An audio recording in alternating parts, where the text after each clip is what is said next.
네, 안녕하세요. 이제 모의고사 두 번째 시험 본거 이제 해강을 하도록 하겠습니다. 워낙 이제 지문도 많고 문제도 많다 보니까 제가 상세히 설명드리는 게 여러분들 시간에 오히려 조금 쫓기는 것 같아요. 그래서 이제 제가 해설을 친절하게 다 붙여놨습니다. 그래서 제가 주로 옳지 않은 것, 정답되는 것들 중심으로 해서 이제 설명드리는 것으로 하겠습니다. 옳은 것은 밑에 여러분들이 그 지문에 해다 보시면 상세히 되어 있으니까 뭐 그래도 이해가 안 되시면은 학원 이제 홈페이지 올려주시고요. 주로 이번 시간은 옳지 않은 것 중심으로 제가 강의를 이어가도록 하겠습니다. 자, 첫 번째 노동법 1에 대한 문제를 보도록 하겠습니다. 노동법 1. 첫 번째 근로기준법상 해고해야 하는 설명 중 옳지 않은 것은, 자, 나머지는 다 해답을 참조하시고요. 5번을 볼까요? 5번.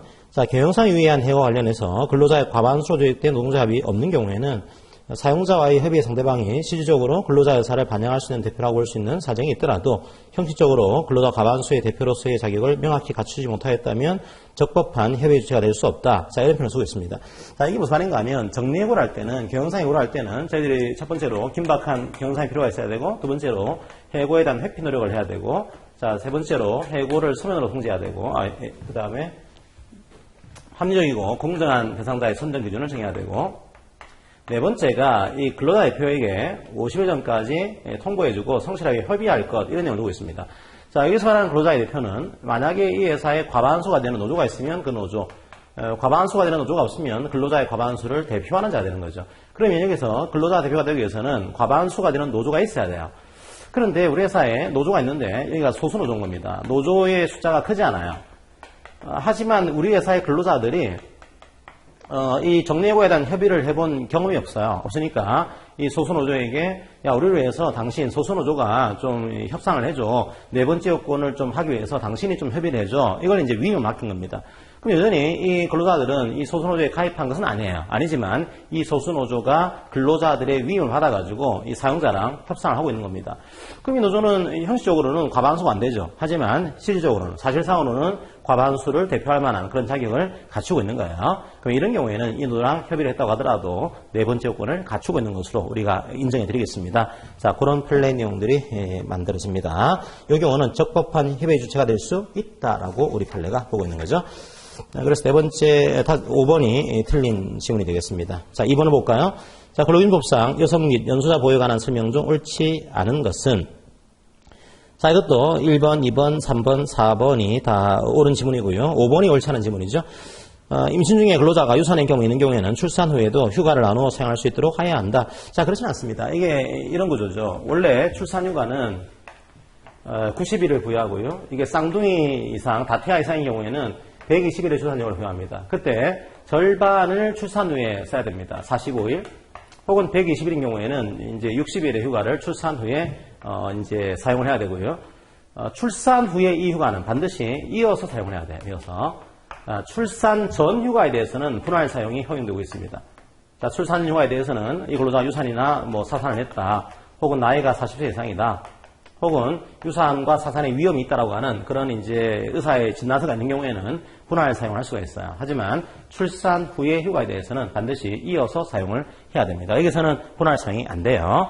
그거를 문제를 꼬아낸 거죠. 출산 후에도 휴가를 나누어 사용할 수 있도록 해야 된다? 안 됩니다. 출산 후에는 반드시 이어서 휴가를 써야 된다. 정답은 5번이 되겠습니다. 자, 3번을 볼까요? 근로기준법상 선택적 근로시간제와 재량간주 근로시간제에 대한 설명으로 옳지 않은 것은, 다툼이 있는 경우에 판례한다. 이제 정답은 3번입니다. 정답은 연소근로자는 어떤 선택적 근로시간제와 재량간주 근로시간제를 도입할 수 없다. 그렇지 않습니다. 연소근로자에 대해서는 여러분들이 두 가지를 기억하셔야겠죠.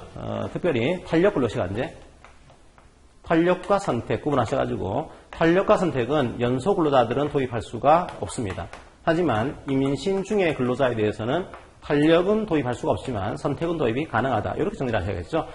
재량간주 근로시간제는 연소 근로자하고는 무관한 그런 제도입니다. 이건 연소 근로자들도 도입 안 된다, 뭐 그런 조항을 두고 있지는 않습니다. 자, 그래서 정답은 이제 3번이 되겠죠. 자, 4번 근로기준법상 근로시간, 휴식 및 연장 근로에 관한 설명으로 옳지 않은 것은, 자, 1번, 2번, 3번. 3번을 볼까요? 3번이 최근에 바뀐 시행규칙의 내용이 되는 구조입니다. 통상적인 경우에 업무량이 대폭적으로 증가한 경우로서 단기간 내에 처리하지 않으면 사업에 중대한 지장이 초래되거나 손해가 발생하는 경우라고 하더라도 사용자는 노동부 장관의 인가와 근로자의 동의를 얻어서 1주 12시간을 초과해서 근로하게 할 수는 없다. 자, 이제 이게 무슨 얘기인가 하면 여러분들이 연장근로에 대해서는 세 가지 연장근로가 가능합니다. 이게 첫 번째로는 합의 연장이 가능했죠. 합의해서 연장근로 하는 게 가능하고, 그럼 40 더하기 12가 가능해요. 합의하게 되면. 두 번째로 임금 연장. 세 번째가 특례 연장이죠. 자, 특례 연장은 특례 사업인 경우에 만약에 회사에 근로자 대표랑 서면으로 합의하게 되면, 대표와 서면으로 합의하게 되면 40 더하기 12 더하기 플러스 알파가 가능하다. 이런 제도고. 자, 지금 나와 있는 이 지문은 임금 연장입니다. 임금 연장은 특별한 사정이 있는 경우에 만약에 근로자의 동의와 노동부 장관의 인가가 있으면, 제가 이제 할 때 근동에 있는 노인이라고 그랬죠. 근동에 노인이 있으면은 특별한 사정이 있는 겁니다. 근동에 노인이 특별한 사정이 있죠. 그러면 이게 40 더하기 12 더하기 플러스 알파가 가능하다. 이 내용인데, 그럼 여기서 문제가 되는 것이 과연 특별한 사정이 뭘 얘기하는 거냐? 이게 문제가 돼요. 이게 과거의 태도와 지금 시행규칙의 태도가 다른 겁니다. 과거의 태도는 이게 단순한 자연재해만 의미했습니다. 자연재해. 자, 그런데 최근에는 작년도에 일본 수출 규제 그것 때문에 좀 업무량이 대폭 증가했다. 이런 경우도 인정하고 있어요. 그래서 이 지문은 원래는 주문량의 증가, 업무량의 증가는 인정하지 않았지만 최근에 바뀐 내용은 업무량이 대폭 증가했다. 이게 대폭 증가해가지고 도저히 이거 플러스 알파를 하지 않으면은 힘들다. 이런 경우에는 40 더하기 12 더하기 알파를 할 수 있는 특별한 사정으로 인정하겠습니다. 그게 시행규칙으로 개정을 했죠. 그래서 3번은 이제 가능해요. 과거에는 안 됐지만 지금은 가능하다. 이렇게 여러분들이 이해를 하셔야 됩니다. 자, 5번을 볼까요? 다음 중 국제노동기구에 관한 설명 중 옳은 것과 틀린 것을 바르게 조합한 것은, 자, 이제 이 내용에 대해서는 여러분들 국제노동기구는 노동법 1에서 나올 수도 있고 노동법 2에서 나올 수도 있어요. 잘 등장하지 않죠. 그리고 가끔씩 나오는 그런 기출 지문 중에 하나입니다. ILO, 우리나라가 ILO의 협약을 비준하게 되면은 국내법과 동일한 효력을 가지게 됩니다. 그런데 만약에 ILO 협약을 비준하지 않게 되면 국내법과 동일한 효력을 가지지는 않죠. 근데 그걸 묻는 문제가 주로 나오는데, 이 문제는 그게 아니고 ILO의 기본적인 어떤 그 구조를 알고 있냐, 이걸 물어본 문제예요. 가끔 나오기도 합니다. 여러분들이 ILO 협약에 대해서는 뭐 강제근로에 대한 협약이라든지 결사의 자유, 단결권, 단체결속권, 이 협약은 비준하지 않았고, 그 다음에 강제근로와 어떤 그 차별 금지와 아동근로에 대해서는 협약을 비준했다. 그건 잘 알고 계신데 이 구조를 모를 때가 있어요. 자, 구조에 대한 문제입니다. 한번 볼까요? 기억.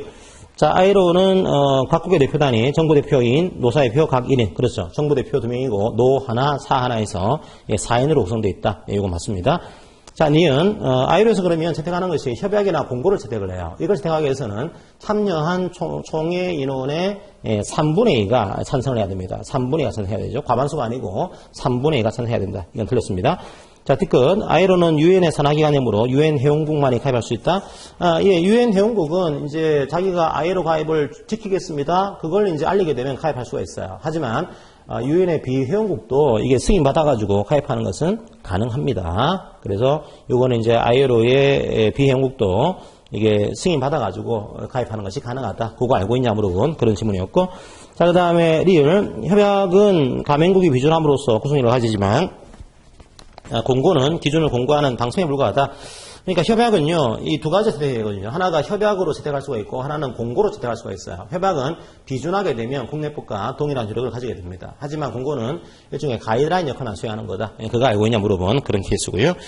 자, 미음은 우리나라는 ILO 결사의 자유 및 단결권 보호 협약을 비준했다? 아니죠. 아직까지 이게 강제근로의 문제와 결사의 자유, 단결권, 단체교섭권에 관한 그런 협약은 비준을 하고 있지 않습니다. 자, 그래서 이건 X죠. 그래서 기억은 맞고, 니은 뒤끝은 틀렸고, 리을은 맞고, 미음은 틀렸습니다. 정답은 3번이 되겠죠.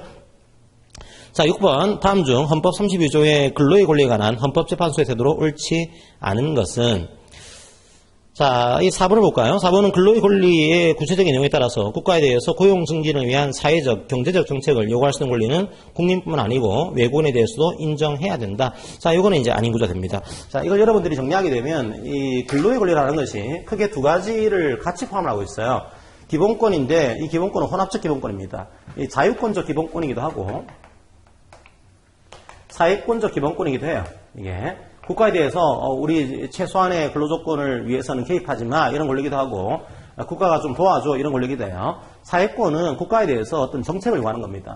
우리 일자리를 위해서 국가가 좀 이런 정책을 만들어줘 이런 권리고 자유권은 이제 최소한의 근로조건 인간의 존엄성을 위해서 이건 자유 상태에서 누려야 되는 그런 권리인 거다. 이걸 얘기를 하고 있는 겁니다. 이걸 구분하게 되면 자유권을 우리가 흔히 정확하게 일치가 되지는 않아요. 일할 환경에 대한 권리 그런 표현을 쓰고 있고요. 일할 환경. 사회권적 기본권을 일할 자리에 대한 권리다 이런 표현을 쓰고 있습니다. 이제 이 안에 일부 포섭이 되는 거죠 이게. 그러면 일할 환경에 대한 권리는 이게 국민도 향유할 수 있는 거지만 외국인도 어떤 최소한의 근로조건 하에서 일을 할 권리는 향유할 수 있는 거다. 외국인도 이 일할 환경에 대한 권리는 인정이 되고 있는 겁니다. 하지만 일할 자리에 대한 권리는 외국인은 누릴 수가 없다는 거죠. 외국인은 국가에 대해서 이 일자리 마련해줘 이걸 요구할 수 있는 권리는 없다라고 하는 거예요. 자, 그리고요, 일할 자리에 대한 권리는 구체적으로 어떤 생계비를 지급해줘. 그게 아니고, 일할 자리에 대한 정책을 요구하는 이런 권리로 이해하시면 되겠습니다. 따라서, 요 정책에 대해서 요구할 수 있는 권리는 외국인은 기본권을 행사할 수가 없다라고 하는 그 내용입니다. 그래서 4번이 틀린 거죠. 그죠? 4번이 X가 됩니다. 나머지 것들은 설명드린 내용들이니까 참조를 하시기 바랍니다. 그 다음에 7번을 볼까요? 7번. 근로인법상 상시 4명 이하의 근로자를 사용하는 사업 또는 사업장에 적용되는 규정은 그러니까 우리나라는 이제 5명 이상은 이 근로기준법을 전면 적용하지만 5명이 안 되는 사업장, 4명 이하의 사업장은 일부는 적용하고 일부는 적용하지 않는 구조입니다. 가장 중요한 내용이 해고이죠. 그죠? 해고는 4가지 제한 중에서 정당한 이유 없이는 해고할 수 없다. 그 다음에 이 정당한 이유 없이 해고하게 되면 노동위원회에 구제를 신청할 수 있다. 그 다음에 이걸 서면으로 통지해야 된다. 이 내용은 적용하지 않습니다. 하지만 해고를 예고해야 된다. 이 시기는 해고할 수 없다. 이 2가지는 적용이 되는 구조가 돼 있어요. 그리고 또 임금에 대해서는, 임금은, 웬만하면 적용됩니다. 웬만하면 적용되는데, 휴업수당은 적용 안 되고 있다. 이렇게 하시고, 또 근로시간은 반대로 하셔야겠죠? 웬만한 것들은 적용하지 않습니다. 않는데, 적어도 휴게시간과 주휴는 적용되고 있다. 이렇게 여러분들이 정리하시면 돼요. 그럼 보시게 되면 7번에 3번이죠. 주휴. 예, 주휴는 상시 4명 이하의 근로자를 사용하더라도 주휴수당은 지급합니다. 지급해야 돼요. 주휴율은 적용되는 구조입니다. 정답은 3번이 되겠죠? 자, 8번. 근로기준법상 임금에 관한 설명 중 옳지 않은 것을 모두 고른 것은 1번. 기억. 기억 맞죠? 기억은 임금에 대한 정의를 그대로 따라 붙인 겁니다. 자, 니은 틀렸습니다. 니은은 왜 틀렸죠? 평균임금은 3개월이죠. 3개월 동안에 지급된 임금 총액을 분자에 집어넣고 분모에는 3개월 동안에 총 날짜수로 나눈 것. 이게 평균임금이에요. 그래서 3개월 동안에 지급된 임금 총액 분자, 분모에는 3개월 동안에 날짜수를 집어넣는 것. 1개월이죠. 틀렸습니다. 자, 뒤끝. 퇴직일로부터 며칠 이내에 임금을 지급해야 되죠? 퇴직일로부터 이건 14일. 보통 임금은 매월 정기일 지급 연체를 가지고 있습니다. 하지만 퇴직이나 사망했을 경우에는 퇴직일로부터 14일 이내에 임금을 지급해야 된다. 이 원칙을 가지고 있죠. 뒤끝도 틀렸고 리을. 자, 리을은 이제 비상시 선지급이죠. 근로자나 근로자에 의해서 생계를 유지하는 자가 출산, 질병재해, 혼인, 사망, 기타 부득이한 사유로 일주일 이상 귀향하게 되는 경우에는 이때 기왕의 근로에 대해서는 임금을 지급을 해야 된다. 자, 여기에 대한 내용이 나와 있습니다. 자, 출산 비용이니까 맞죠, 그죠? 자, 리을이 정답이 되겠습니다. 리을 맞고. 그러면, 니은 뒤끝이 틀린 거니까 옳지 않은 것은 니은 뒤끝. 정답은 4번이 되겠습니다. 자, 구분 볼까요? 근로기준법상 연차휴가 제도에 대한 설명으로 옳지 않은 것을 모두 고른 것은, 자, 이 내용이 나와 있습니다. 자, 볼까요? 이제, 조금 이제 문제를 이런 식으로 내면은 시간이 좀 걸리겠죠. 보겠습니다. 기억. 자, 기억은 무슨 말인가 하면 사용하지 못한 연차휴가 일수 전부에 상환하는 연차휴가 수당을 사용자에 청구할 수 있다. 이건 이렇게 하시면 돼요. 근로자가 일단 연차휴가가 1년 근무했습니다. 그럼 연차휴가가 15일 발생하는 거죠. 자, 15일에 연차 유급휴가가 발생했어요. 그럼 이 연차유급휴가를 1년 동안 사용할 수가 있는 겁니다. 근데 근로자가 1년도 되기 전에 조금만 근무하다가 퇴사한 거예요. 한 1일 근무하고 퇴사한 겁니다. 퇴사하게 되면 15일 중에 1일밖에 쓸 기회가 없으니까 하루치만 보상하더라도 문제가 없는 거냐? 그렇지 않다는 거예요. 일단 발생했으면 언제 퇴직했는지는 관계없이 발생한 연차휴가는 다 돈으로 보상을 해야 됩니다. 이게 우리 판례 입장이에요. 그걸 이런 식으로 표현하고 있는 겁니다. 이 케이스는 15일 전체를 보상해야 되는 거다. 이렇게 하시면 되고요. 그 다음에 니은 자, 1년 미만인 근로자에게는 1개월 기근 시 1일의 유급 연차휴가를 줘야 되지만 1년간 80% 미만 출근한 근로자에게는 연차휴가를 줘야 될 법적 의무가 없다? 아니죠. 줘야 되는 거죠. 자, 이거는 이런 겁니다. 여러분들이 1년 근무하게 되면은 80% 출근하게 되면은 15일이 나옵니다. 15일이 나옵니다. 16일이 나옵니다.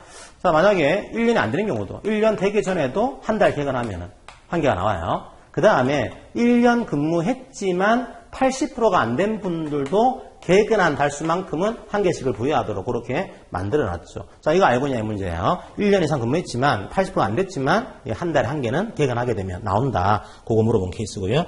자, 뒤끝 근로자의 정직이나 직외제 기간을 소정근로일수에 포함시키게 돼 연차 유급휴가에 필요한 출근일수에 포함되지 않는 것으로 규정할 수도 있다. 이런 규정도 효력이 있다. 이 케이스도 효력이 있어요. 자, 이런 거죠. 연차휴가에 대해서는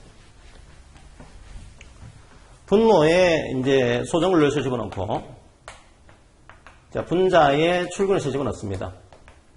그때 이제 둘 다 포함되는 게 우리 법에 세 가지가 있죠. 하나가 임신 중의 여성의 입원에 따라서 휴업한 기간, 그 다음에 업무상 재해 때문에 휴업한 기간, 육아직 기간, 이 내용들은 포함돼요. 근데 여기 없는 기간에 대해서는 판례를 통해서 해결하고 있는 겁니다.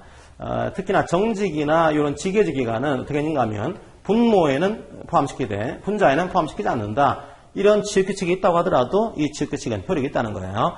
이 케이스는 근로자한테 불리하겠죠, 그죠? 불리하지만 안 나왔으니까 이 케이스는 결근처리하는 것도 가능하다. 이런 식의 출근일 산정도 가능합니다. 이게 우리 판례 시각이에요. 자, 리을 연차휴가는 사용자의 규칙 사유로 사용하지 못한 경우에도 1년간 행사하지 않으면 소멸된다. 원래는 연차휴가의 사용 기한은 1년입니다. 하지만 사용자의 규칙 사유로 사용하지 못한 경우에는 넘어가야 해요. 1년이 지나더라도 소멸되지 않습니다. 원칙은 1년이지만 사용자의 규칙 사유가 있는 경우에는 예외적으로 인정이 된다. 자, 리을 틀렸죠? 자, 미음, 이제 사용자가 연차휴가 휴가일에 가름해서 특정한 근로일에 근로자를 휴무시키기 위해서는 해당 근로자의 개별적 동의를 얻으면 된다? 안 해요. 이거는 연차휴가의 대체죠. 연차휴가의 대체는, 자, 이 날짜를 연차휴가로 쓰게 하는 겁니다. 모든 근로자에게. 이거는 개인의 문제가 아니고 근로자 대표와의 서면 합의가 있어야 돼요. 서면 합의가 있어야지만 이렇게 대체할 수 있다. 이 조문 알고 있냐? 물어본 그런 내용이고. 그 다음에 부당해고입니다. 부당해고는 우리 법에 안 나와 있어요. 그러니까 출근율을 산정할 때 틀릴 거냐 안 나와 있습니다. 안 나와 있지만 우리 판례 입장은 마찬가지로 소정근로일수, 부당해고 기간은 여기에도 포함시키고, 자, 출근한 것으로도 포함시키고, 즉 연차휴가에 대해서는 출근율을 산정할 때 전혀 불이익을 줘서는 안 되는 거다. 이게 부당해고 기간입니다. 정답은 이제 니은, 리을, 미음이 이제 옳지 않은 거죠. 정답은 5번이 되겠습니다. 자, 9번은 그렇게 정리하시고요. 10번을 볼까요? 다음 중 회사 분할과 근로관계의 승계에 대한 설명 중 옳지 않은 것은, 회사 분할은 독특한 조입니다. 이 상법상의 제도인데 회사 분할에 대해서 근로관계가 승계가 되는 거냐, 이게 상법에 내용이 없어요. 없다 보니까 상법상의 어떤 분할 계획서에 따라서 이걸 결정하게 되는데 이거 근로기준법에서 이거 인정할 거냐 안 할 거냐, 이런 문제가 있는 겁니다. 자, 한번 볼까요? 정답은 5번입니다. 정답은 회사 분할이 해고의 제한 등 근로자 보호를 위한 법령 규정을 잠탈하게 한 방법으로 이용되는 경우라도 해당 근로자는 근로관계 승계 자체를 거부할 수는 없다? 아니요. 이때는 거부할 수 있습니다. 원래 분할은 사용자가 근로자의 이해와 협력을 구하는 절차를 거쳤으면은 승계되는 것으로 보고 있어요. 즉 한마디로 근로자가 거부권을 행사할 수 없는 것으로 지금 파악하고 있는 겁니다. 하지만 이 근로자에 대해서 해고를 피하게 한 방편으로 회사 분할을 하고 있다. 이때 근로자는 거부권을 행사할 수가 있는 구조예요. 자, 그래서 그 내용 알고 있냐 물어본 그런 케이스입니다. 정답은 5번이 되겠죠. 회사 분할은 상당히 논쟁이 많습니다. 이게 뭐 상법에는 아무 내용도 없는데 너무 이게 사용자 입장에서 판례가 나온 거 아니냐, 이런 비판도 꽤 있는 그런 내용이에요. 자, 볼까요? 11번. 근로기한에 관한 근로기준법 규정에 관한 설명 중 옳은 것은, 자, 1번은 직원의 해외 파견 근무의 주된 실질이 연수나 교육 훈련이 아니고, 자, 기업체의 업무사항 명령에 따른 근로장소의 변경에 불과한 경우라 하더라도 임금 이외에 지출한 금품을 반환하기로 한 약정은 효력을 인정할 수 있다. 아니, 없어요. 그러니까 여러분들이 해외 연수를 갔다 오고 나서 의무 기간 동안 근무해야 된다. 근무하지 않게 되면 일정액을 반환해줘. 자, 요거는 무효가 됩니다. 그리고 임금 반환해줘. 요거는 무효가 되죠. 하지만 자, 교육비를 반환해줘. 요거는 여러 가지 조건을 고려해서 강제근로 위험성이 없다라고 한다면 이 효력을 인정해주고 있는 거예요. 자, 그래서 임금은 무효, 교육비는 유효라고 돼 있지만 이게 이 케이스가 아니고 연수가 아니고 이게 출장이다. 출장의 경우에는 임금이나 출장에 따른 비용, 이게 둘 다 반환을 하기로 한 그 약정은 무효가 됩니다. 그러니까 이게 단순한 연수가 아니고 출장의 경우에는 이게 무효가 되는 거, 이거 알고 있냐? 자, 그거 물어본 거예요. 자, 그래서 1번 인정할 수 없죠, 그죠? 자, 2번, 이제, 근로계약 불이행에 대한 위약금을 예정하는 계약을 실행하는 경우에 사용자는 근로자의 고의에 의한 근로계약 불이행이 있으면 약정된 위약금을 청구할 수 있다? 없어요. 위약 예정은 무조건 금지가 되고 있는 겁니다. 3번 근로조건을 위반하기 위해서 손해배상 청구합니다. 그러니까 일종의 명시가 된 게 사실하고 달라요. 사실과 다를 경우에는 손배를 청구할 수 있습니다. 이 손해배상은 법원에 청구할 수도 있고 경우에 따라서는 노동위원회에 청구할 수도 있어요. 반드시 뭐 노동위원회에 가야 되는 거냐 그럴 필요는 없습니다. 둘 다 청구하는 것이 가능하다. 자, 그거고요. 4번은 전차금 상계는 내가 회사가 돈을 이제 미리 빌려주고 임금에서 이제 까나가는 거, 공제하는 건데 이게 강제 근로 위험성이 없으면 허용되고 있습니다. 대표적인 케이스가 주택자금 융자 혹은 학자금 대여 이런 것들은 허용이 되고 있어요. 이건 강제 근로 위험성이 아니고 어떤 근로자의 어떤 그 보호를 위한 그런 복리후생 제도이기 때문에 예외적으로 인정해주고 있습니다. 자, 5번 근로자에게 근로조건을 명시해야 되지만 이를 위반한 근로계약도 사업상 효력이 있다. 이렇게 맞아요. 만약에 근로계약을 체결할 때 근로조건을 명시하지 않게 되면 벌칙이 있습니다. 하지만 그 근로계약이 무효가 되는 것은 아니에요. 자, 그거 알고 있냐 물어본 겁니다. 정답은 5번이 되겠죠. 자, 12번 시용계약과 채용내정에 관한 설명 중 어느 것들을 바르게 기억하는 것은 첫 번째 시용이 되기 위해서는 취업규칙의 시용계약을 선택상으로 하고 있으면은 이게 시용계약입니다라고 명시가 돼야 돼요. 명시가 안 돼 있으면은 이거는 정식 근로계약을 체결한 것으로 보게 됩니다. 자, 가는 B가 되고요. 시용계약은 근로계약이 체결된 겁니다. 이걸 근로계약 체결의 예약으로 안 봐요. 이걸 근로계약 자체로 일하게 됩니다. 나도 B가 되겠죠. 자, 그러면 시용 근로자에 대해서 본청 거절하는 것도 해고가 됩니다. 단지 그 해고는 넓게 인정해줘요. 조금 통상의 근로자에 비해서는 넓게 해고를 인정해줍니다. 하지만 그렇다고 하더라도 객관적이고 합리적인 이유는 존재해야 되는 거다. 이게 우리 판례 입장이죠. 이것도 B가 되겠네요. 시용기간 끝난 다음에 본청되게 되면 시용기간도 근속기간에 산입됩니다. 자, 이건 A가 되겠죠. 정답은 5번이 되겠습니다. 자, 13번 근로기준법상 취업규칙에 관한 설명으로 옳지 않은 것은 자, 나머지는 한번 읽어보시고요. 자, 4번 일부 근로자들에게 불이익한 취업규칙의 변경을 그 변경 후에 설립된 노동조합은 사후 추진할 수 없다? 아니요. 가능합니다. 이게 판례가 나와 있는 거죠. 그러니까 뭐 이 케이스는 이런 겁니다. 이 취업규칙을 불이익하게 변경할 때 이걸 동의였지 않은 겁니다. 동의였지 않았으면 기존 근로자에게 무효가 되겠죠. 하지만 나중에 사후에 만들어진 노조가 단협으로 자, 우리가 소급적으로 이 내용 추인해 줄게. 소급적으로 이 내용을 추인하는 것. 자, 이것도 우리 판례가 인정하고 있어요. 논쟁이 아주 뭐 논리 구조가 까다롭긴 하지만 추인하는 것을 인정하고 있다. 그렇게만 이해하시면 되겠습니다. 자, 나머지 것들은 다 옳은 내용이고 제가 해설을 상세히 해놨으니까 참조하시기 바랍니다.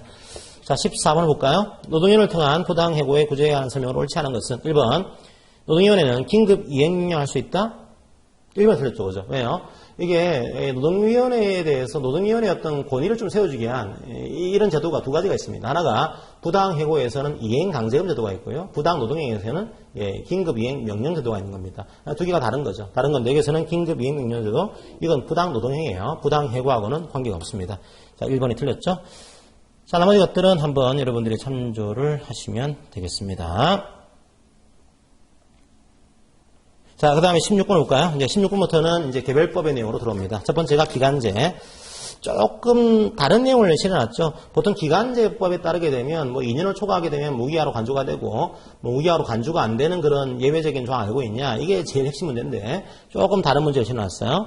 자, 이게 조정, 중재 또는 시정명령에 관한 설명을 옳지 않은 것은 그러니까 이 내용에 대해서 어떻게 했는가 하면 차별이 있는 거예요. 차별이 있는 경우에 이에 대한 시정을 명령한 겁니다. 그때 첫 번째 적절한 배상 등이 포함될 수 있어요. 예, 맞습니다. 이 케이스는 적절하게 이렇게 배상하세요. 이런 내용이 시정 명령 내용으로 등장할 수도 있습니다. 두 번째로 원래 그러면 손해를 배상하기 위해서는 실제 발생한 손해액을 기준으로 해야겠죠. 예, 이번도 맞습니다. 자, 3번은 그런데 이 아주 명백한 고의가 있다. 반복되고 있는 차별이다. 이 경우에는 약간의 실손행위 아니고 곱하기 3배수 범위 안에서 손배를 청구하는 것도, 손배를 배상하는 것도 가능합니다. 세 번째가 그런 명백한 고의가 있는 경우에는 3배수 안에서 배상을 명령할 수 있다. 이것도 맞아요. 4번 또 이게 고의가, 이 차별적 처우가 반복이 되고 있어요. 그때도 3배수 범위 안에서 손배를 명령할 수 있다. 맞습니다. 자, 하지만 5번 중대한 과실이 있다? 아니, 중과실은 인정하지 않습니다. 이게 명백한 고의가 있거나 반복되는 경우에 한해서 세배수 범위 안에서 배상을 명할 수가 있어요. 중과실에 대해서는 특별한 조항을 두고 있지는 않습니다. 그럼 중과실에 대해서는 그냥 실제 발생한 손해액만큼 배상하세요. 이렇게 명령이 떨어지겠죠. 정답은 5번이 되겠습니다. 자, 17번. 파견 기간에 관한 설명으로 옳지 않은 것은 자, 제가 밑에 아주 상세하게 그 파견에 대한 그 내용을 실어놨습니다. 그 내용 그대로 이제 여러분들 보시면 되고요. 5번 볼까요? 정답은 5번이죠. 자, 일시적으로 간헐적으로 인력을 확보할 필요가 있습니다. 그러니까 임시 파견은 두 가지가 있습니다. 하나가 근로자가 뭐 출산, 뭐 이제 질병, 부상 같은 거 당했다. 이 경우에 파견할 수가 있고요. 두 번째로 일시적으로 필요하다. 이때도 파견할 수가 있습니다. 출산, 질병 같은 경우에는 그 사유에서의 필요한 기간 동안 파견할 수가 있어요. 하지만 일시적이다, 간헐적이다. 이때는 그때는 3개월까지 할 수가 있고요. 더하기 1회 안에서 3개월까지 연장할 수가 있어요. 그러니까 3 더하기 3의 구조를 가지게 됩니다. 5번은 틀렸죠. 6월 이내 기간이 아니고 3월 이내 기간을 할 수가 있고 합의가 있으면 1회 안에서 3월의 범위 안에서 그 기간을 연장할 수 있습니다. 6개월이 아니고 3월 이내 기간. 틀렸죠? 정답은 5번이 되겠습니다.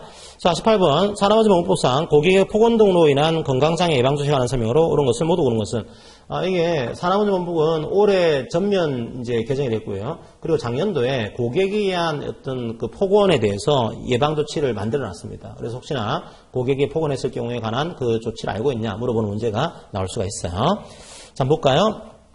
옳은 것을 모두 옳은 것은 기억. 자, 기업은 이런 경우에 필요한 조치를 이제 사업주가 할 수 있다? 아니에요. 주로 이제, 이 근로자의 감정 문제나 성희롱 문제는 노력 조항이 별로 없고요. 해야 된다는 조항을 주로 두고 있습니다. 이 케이스도 필요한 조치를 할 수 있다가 아니고 해야 합니다. 해야 돼요. 자, 기업은 해야 된다. 틀렸죠?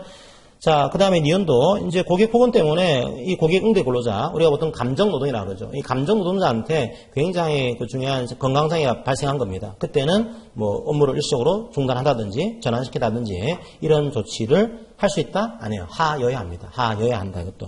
자, 틀렸고.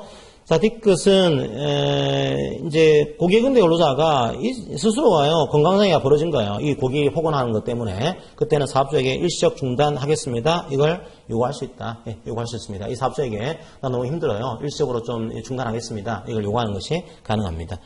자, 리을. 그러면 일시적으로 요구하게 되면 제가 알았습니다. 이렇게 하지. 오히려 이 감정 노동자에 대해서 사업주가 해고를 했어요. 그럼 어떻게 될까요? 이건 과태료 조항이 아니고 아예 형사처벌입니다. 이에 대해서는 형사처벌을 부과하는 구조입니다. 1년 이하의 징역, 1천만 원의 벌금이다.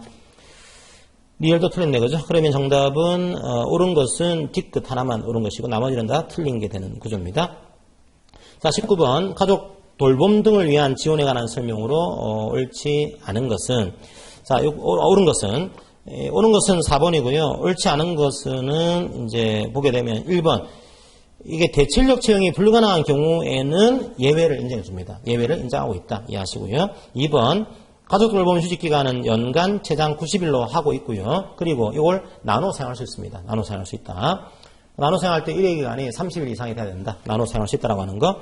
그 다음에 3번 이제 가족 돌봄 휴직을 이유로 해당 근로자를 해고하거나 근로조건 악화시키는 등의 그런 불리한 처우를 할 수 있다? 해서는 안 되겠죠, 그죠? 불리한 처우로 해서는 안 된다. 그 내용이고요. 4번은 가족 돌봄 휴직 기간은 근속 기간에는 포함되지만 평균 임금 산정 기간에서는 제외한다. 자, 이게 맞겠죠. 그러니까 이 가족을 돌보기 위한 휴직 기간은 근속기간은 포함됩니다. 그러니까 퇴직금을 위한 근속기간 포함되겠죠? 하지만 이 기간은 임금에 대한 불리함이 있기 때문에 평균 임금을 산정할 때는 제외를 시켜요. 그게 합당하겠죠?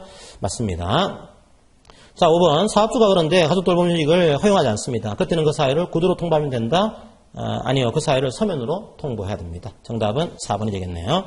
자, 20번. 최저임금에 관한 설명으로 옳지 않은 것은 자, 나머지는 이제 잘 나오는 그런 케이스니까 읽어보시고요. 자, 5번을 볼까요? 5번은 최저임금위원회에 대한 설명입니다. 최저임금위원회는 근로자위원 9명이에요. 6명이 아니고 9명, 사용자는 9명, 공익위원 9명으로 구성이 돼 있습니다.